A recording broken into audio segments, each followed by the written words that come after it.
Hey, welcome back to the 144 Kids Shabbat Recap. I'm your host, Austin, and you're watching the 144 Kids Recap on the Kids Action Bible Show. Let's get into it.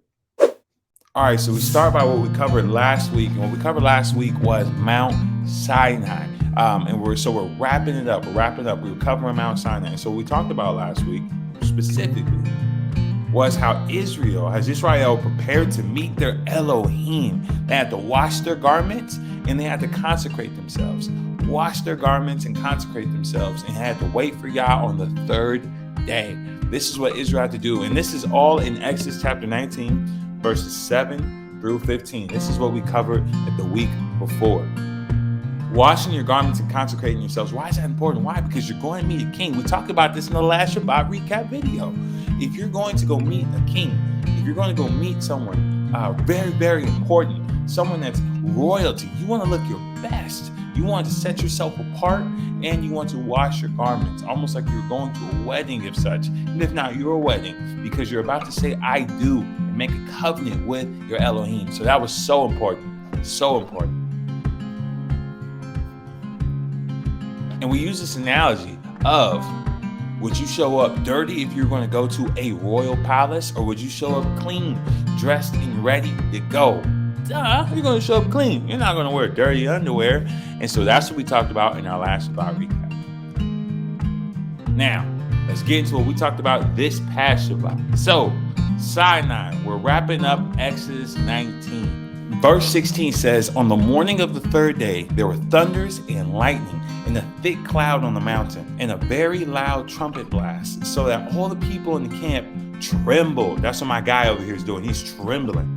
Then Moshe brought the people out of the camp to meet Yah, to meet their Elohim, and they took their stand at the foot of the mountain. So we see a thick cloud, a trumpet blast. People are scared, and this is all happening on the third day. Now, can you tell me, that sounds very, very familiar. Does anything else happen on the third day in Scripture that you can think of? Are there any similarities between that and some other passages in Scripture? Can you think of anything?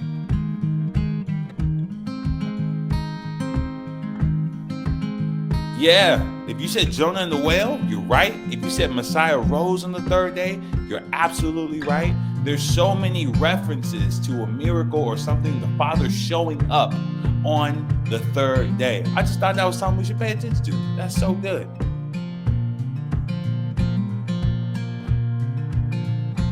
And it said, thunder, lightning, thunder and lightning. This is what they were hearing.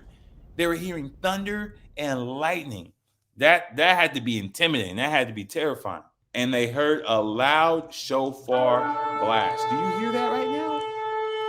Do you hear that in the background? They heard a loud shofar blast. Thunder, lightning, and a loud shofar blast. All this has happened so far on the third day. Now let's keep reading. Now Mount Sinai was wrapped in smoke because Yah had descended on it in fire. The smoke went up like the smoke of a kiln, and the whole mountain trembled. So not just the people trembling, the whole mountain was trembling now. And it says the smoke went up like the smoke of a kiln. And it says the sound of the trumpet grew louder and louder. And Moses spoke, and Yah answered him in thunder. Guys, so we're seeing smoke, we got lightning and thunder, we have people are trembling, the mountain's trembling. This is crazy. This is a big moment. And so this is everything that the people of Israel are experiencing right now. So let's talk through some of those elements just so we can visualize it as we're reading it.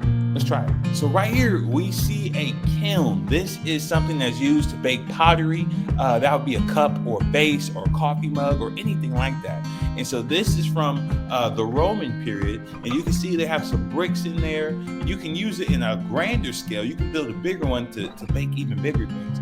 But you see some of the smoke that's coming out of this thing. It's really, really hot. And this is the type of fire that was descending on the mountain.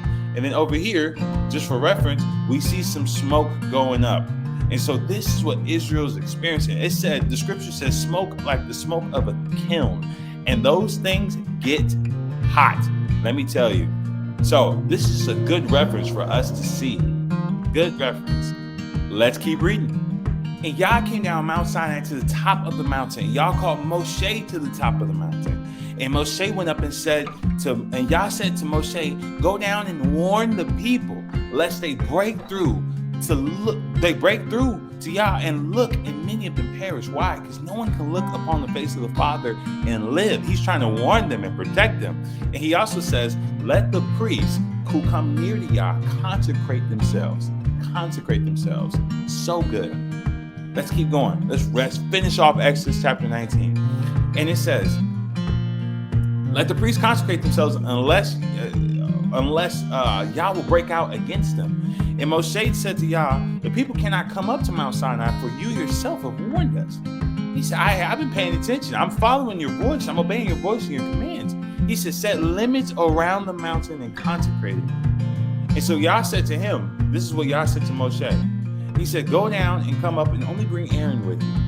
Do we remember Aaron? Yes, because he was the one that was used to perform some of the miracles, the plagues on the Egyptians to allow Israel to escape Mitzrayim, to escape Egypt. And it says, but do not let the priests and the people break through to come up to Yah, lest he break out against them. And so Moshe went down to the people and told them. So in the beginning, we talked about preparing, how Israel was preparing to meet the Father, how they were preparing themselves, washing their garments, consecrating themselves, waiting for the third day, and then boom, here it is. Fire, thunder, trembling, thick clouds of smoke, and this conversation's happening, and the Most High is telling Moses, this is exactly what you need to do. This is what you need to do. And he finally wraps up and he says, go ahead and bring up Aaron, let everyone else stay back, and we will have a conversation. You can speak on behalf of the people. And this is how Exodus 19 wraps up. And then we're going to lead into Exodus chapter 20 next week. Thank you so much for joining the Shabbat recap of Exodus chapter 19. If you have any questions, shoot us an email at 144kidsministry@gmail.com. If you want to suggest a praise song, or maybe you're in our Shabbat recap, maybe you're in our Shabbat family, our 144 Kids family, then I would highly encourage you to keep coming back, invite a friend, and I'm looking forward to seeing you at the next one. Till then, peace be with you and shalom. I chosen to